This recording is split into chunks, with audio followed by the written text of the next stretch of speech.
5 seconds. Start. நண்பர்களே, பத்திரிகையாளர்கள் சங்கத்தின் ஆண்டு விழாவில் கலந்து கொள்ள எனக்கு வாய்ப்பு அளித்தமைக்காக முதற்கண் நான் நன்றி தெரிவித்துக் கொள்ள விரும்புகிறேன். நீண்ட நெடுங்காலமாக அரசியல் துறையில் மட்டுமல்லாமல் பொருளாதார அபிவிருத்தி சம்பந்தமாகவும் சமுதாய முன்னேற்றம் சம்பந்தமாகவும் இந்திய பத்திரிகைகள் ஆற்றி வந்திருக்கும் பணி மகத்தானது என்று குறிப்பிடுவதில் நான் உண்மையிலேயே மகிழ்ச்சி அடைகிறேன். தின பத்திரிகைகளை பொறுத்தமட்டில் இந்த 3 துறைகளில் முக்கிய கவனம் செலுத்துகின்றன என்றாலும் தொழில், விஞ்ஞானம் போன்ற மற்ற துறைகளுக்கும் அவை ஓரளவு இடம் அளிக்கின்றன. இவை தவிர சினிமா, இயல், இசை, நாடகம் போன்ற பல்வேறு துறைகளுக்கென்று தனித்தனியாக வார மாத இதழ்கள் வெளிவருவதையும் பார்க்கிறோம். இவ்வாறு பலதரப்பட்ட மக்களுக்கும் பயன்படும் வகையில் பத்திரிகைகள் இயங்கி வருவது பாராட்டத்தக்கதாகும். குறிப்பாக சொல்ல வேண்டுமானால் நம் நாட்டின் சுதந்திர போராட்ட காலத்தில் இந்திய பத்திரிகையாளர்கள் ஆற்றிய பணி மிக மிக போற்றத்தக்கதாகும். நாட்டின் விடுதலைக்காக பாடுபட்ட தலைவர்களின் எழுச்சிமிகு உரைகளை வெளியிட்டதன் மூலமாகவும் சுதந்திர போராட்டத்தில் அனைத்து மக்களும் பங்கு கொள்ளும் வகையில் எழுதிய தலையங்கங்களின் மூலமாகவும் பத்திரிகைகள் பெரும் பணி புரிந்திருக்கின்றன. சுதந்திரம் நமது பிறப்புரிமை என்ற உணர்வை கற்றவர்களிடையே பரப்புவதற்கு ஆங்கில பத்திரிகைகள் உதவி செய்தன என்பதை மறுப்பதற்கில்லை.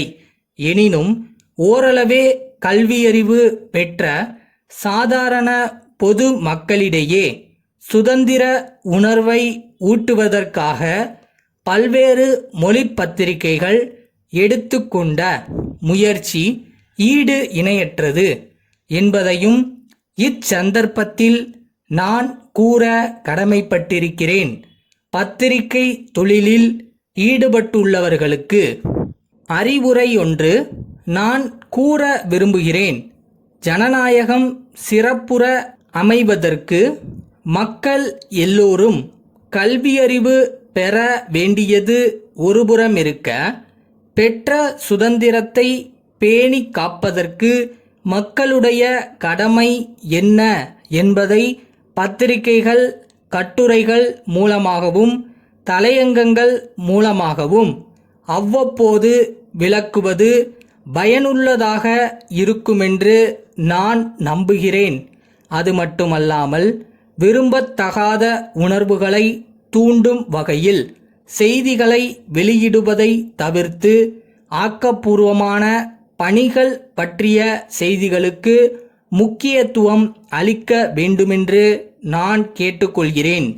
நாட்டின் விடுதலை போராட்ட காலத்தில் பத்திரிகையாளர்கள் எந்த அளவுக்கு கடமையுணர்ச்சியுடனும் தேசிய உணர்வுடனும் பணியாற்றினார்களோ அதே முறையில் மக்களிடையே ஒற்றுமையை வளர்ப்பதிலும் பண்பாட்டை பாதுகாப்பதிலும் பத்திரிகைகள் கவனம் செலுத்த வேண்டுமென்று கேட்டுக்கொள்கிறேன்.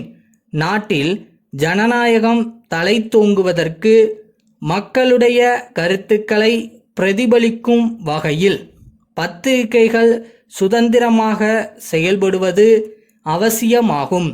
அத்தகைய பணியில் உங்களை நீங்கள் தொடர்ந்து ஈடுபடுத்திக் கொள்ள வேண்டுமென்று கேட்டு உரையை முடித்து கொள்கின்றேன். சென்னையில் உள்ள சாந்தி துணிக்கடையின் மேலாளர், திருப்பூரில் உள்ள திருவாளர்கள் குமரன் சகோதரர்களுக்கு எழுதும் கடிதம். அன்புடையீர், தாங்கள் அனுப்பியிருந்த 500 சட்டைகள் கொண்ட 5 கட்டுகள் நேற்றைய தினம் எங்களுக்கு கிடைக்கப் பெற்றன. கட்டுகளை பிரித்து பார்த்தபோது அவற்றில் 100 சட்டைகள் சேதமுற்றிருந்தன என்பதை தங்களுக்கு வருத்தத்துடன் தெரிவித்துக் கொள்கிறோம்.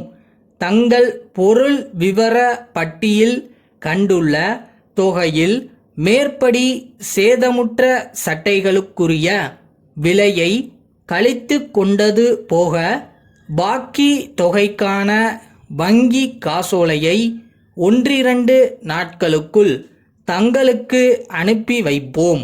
எங்களுடைய வாடிக்கையாளர்களுக்கு முழு மனநிறைவு அளிக்கும் வண்ணம் நாங்கள் இப்பகுதியில் சென்ற 50 ஆண்டுகளாக பெயரும் புகழும் பெற்றிருப்பதை கருத்திற்கொண்டு தாங்கள் எப்போதும் முதல் தரமான துணிகளையே எங்களுக்கு அனுப்பி வைப்பதில் முக்கிய கவனம் செலுத்த வேண்டுமென்று கேட்டுக்கொள்கிறோம். தாங்கள் வெளிநாடுகளுக்கு ஏற்றுமதி செய்யும் பல்வேறு அளவுள்ள 1000 உயர் ரக பனியன்களை எங்களுக்கு அனுப்பி வைக்கும்படி கேட்டுக்கொள்கிறோம். தங்களுடைய விவரமான பதிலை விரைவில் எதிர்பார்க்கிறோம். தங்கள் நம்பிக்கையுள்ள